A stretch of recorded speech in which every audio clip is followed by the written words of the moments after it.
का लुक में वीडियो बता आप सब चापत धन होके बहुत सारा प्यार दुलार दे रहल बनी जौन की पावर स्टार पवन सिंह और शिवानी सिंह के आवाज़ में बा जौन की गीत लिखले बनी प्रिंस प्रियदर्शी जी। आप सब कहते गाना आवते ही ट्रेनिंग पर आ गल तो आज आप सबको बता दी कि 2 मिलियन प्लस हो चुकल बा एक दिन में और 2 नंबर ट्रेनिंग पर चल रहा बा जौन की आप सब बहुत सारा प्यार दुलार देते रह तो आप सब ऐसा ही दी और नंबर 1 ट्रेनिंग पर मंगाई जौन की power star Pawan Singh official पर बावे ई गाना तो आप सब सुनी। बैठल हो सारावा से आ जाना रूम में, बैठल हो सारावा से आ जाना रूम में। तो आप सब ई चापो धन हो के बहुत सारा प्यार दुलार दी लोगिन और नंबर 1 ट्रेनिंग पर मंगाई लोगिन बहुत जल्द आज के आज मंगाई लोगिन और आप सब ऐसा ही लाइक कमेंट जौन की लाइक 1.5 लाख प्लस बावे।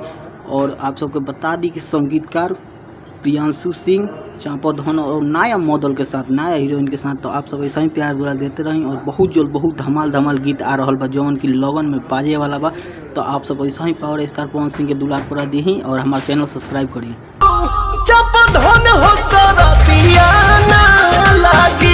धन हो सरदिया ना लगे जाना कि कमेंट 17,000 लाइक 1,56,000 और व्यूज 2 मिलियन प्लस हो गल बा। तो ऐसा ही प्यार दुलार देते रही और नंबर 1 ट्रेनिंग पर मंगाई और सबसे पहले पावर स्टार अपडेट देखे खातिर हमारे चैनल पावर स्टार अपडेट के रहुआ सब सब्सक्राइब करी और ज़्यादा से ज़्यादा प्यार दुलार देते रही। जय भोजपुरी जय power star. Subscribe my channel power star update ऐसा ही प्यार दुलार देते रही।